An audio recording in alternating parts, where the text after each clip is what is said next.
रबीउल अव्वल को बड़े उसको एहतिशाम से, बड़े ठाठ से जलसा होता था और उसमें अनाप शनाप रिवायतें बयान की जाती थी। हुजूर के पैदाइश का तज़किरा होता था। उलमाए देवबंद ने कहा बिदअत है। फातिहा मुरव्वजा, खाना पकाया, देव उतारी और मौलाना साहब को बुलाया, उन्होंने चहल रब्बना हाथ उठाकर पढ़ दिया। क्या पढ़ा उनको भी पता नहीं है।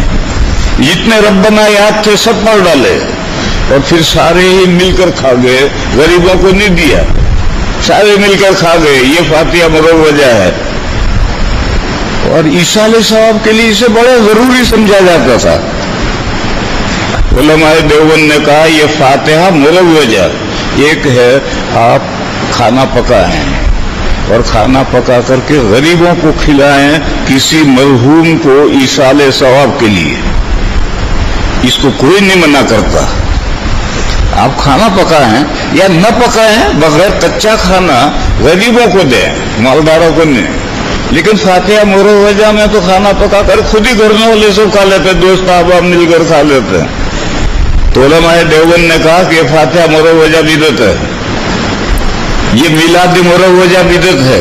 आप 12 महीने जलसा करें और सही रिवायात से नबी पाक सल्लल्लाहु ताला अलैहि वसल्लम की बेअसत का तज़किरा करें।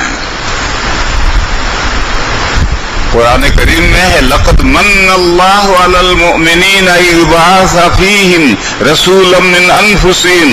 नबी पाक सल्लल्लाहु ताला अलैहि वसल्लम की बेअसत इंसानियत पर अजीम एहसान है।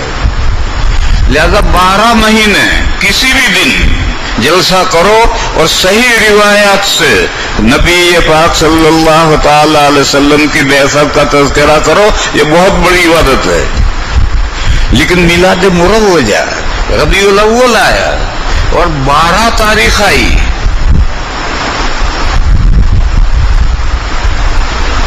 ये जो 12 तारीख है ये हुजूर की पैदाइश की है या वफात की है? हमारे यहाँ गुजरात में तो कहते हैं 12 वफात, और यही तारीख पैदाइश की है।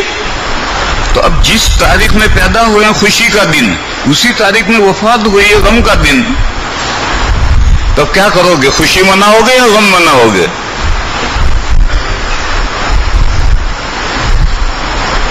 और फिर जलसा है, रोशनी है, मिठाइयां हैं, नौजवान लौंडे हैं जो नहाते पढ़ते हैं।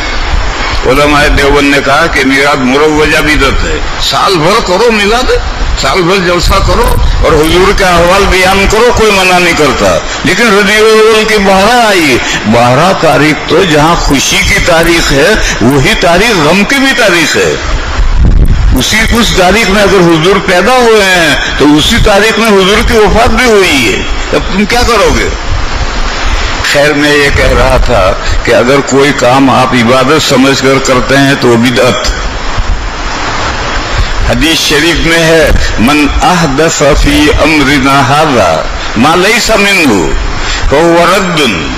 जो शख्स हमारे इस दीन में कोई ऐसी बात बढ़ाए जो दीन की नहीं है तो वो रिजेक्ट, मरदूद। तो इबादत समझकर, इबादत तो दीन का नाम है, तो अगर कोई काम इबादत समझकर किया जाता है तो ये दीन में बढ़ाया। और अगर इबादत नहीं समझा जाता, जैसे निकाह की रस्में, उसको कोई इबादत नहीं समझता। बस लोग कहते हैं कि भाई निकाह में तो ये करना ही पड़ेगा। औरतें घर की कहती हैं, अम्मा कहती हैं, दादी कहती हैं, कौम का रीत रिवाज है, लिहाजा ये तो करना ही पड़ेगा। इसको कोई इबादत नहीं समझता तो ये रस्म है। और मेरे भाइयों ये याद रखो, रस्म भी वाजिब तर्क है और बिदअत भी वाजिब तर्क है। ये जो बिदअत है ये वाजिब तर्क है। क्यों है? दीन की चीज नहीं है और दीन में उसका इजाफा। और ये रस्म जो है ये चलती रहेगी तो चलती चलती वो इबादत बनेगी। हर रस्म چلتی رہے گی تو چلتی چلتی یہ میلاد مروجہ، یہ فاتحہ مروجہ، یہ رسمیں تھی، یہ رسمیں چلتی چلتی پھر عبادت بن گئی۔ اس لیے شریعت میں رسمیں بھی چھوڑنی ہے اور بدعات بھی چھوڑنی ہے۔ قرآن کریم میں ایک جگہ پر نبی پاک صلی اللہ تعالی علیہ وسلم کے فرائض منصبی بیان کیے گئے ہیں۔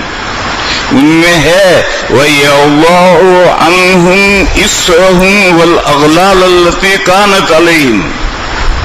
نبی پاک صلی اللہ علیہ وسلم اس لیے تشریف لائے ہیں کہ بندش، اسر اور توق بیڑی جو لوگوں کے ہاتھ بندھے ہوئے ہیں، ٹانگیں بندھی ہوئی ہیں اور لوگوں کے گلوں کے اندر توق پڑا ہوا ہے، یہ نبی اس لیے آئے ہیں کہ یہ بندش کھول دیں، ہاتھ کھلے، اور پیروں میں اور گلے میں جو توق پڑے ہوئے ہیں ان توق کو بھی نکال کر باہر کریں۔ یضع عنہم اسرہم والاغلال التی کانت علیہم۔ علماء کرام یہ بیان کرتے ہیں کہ یہ اسر و اغلال یہی وہ رسوم ہیں جو آگے بڑھتے بڑھتے پھر بدعت بنتی۔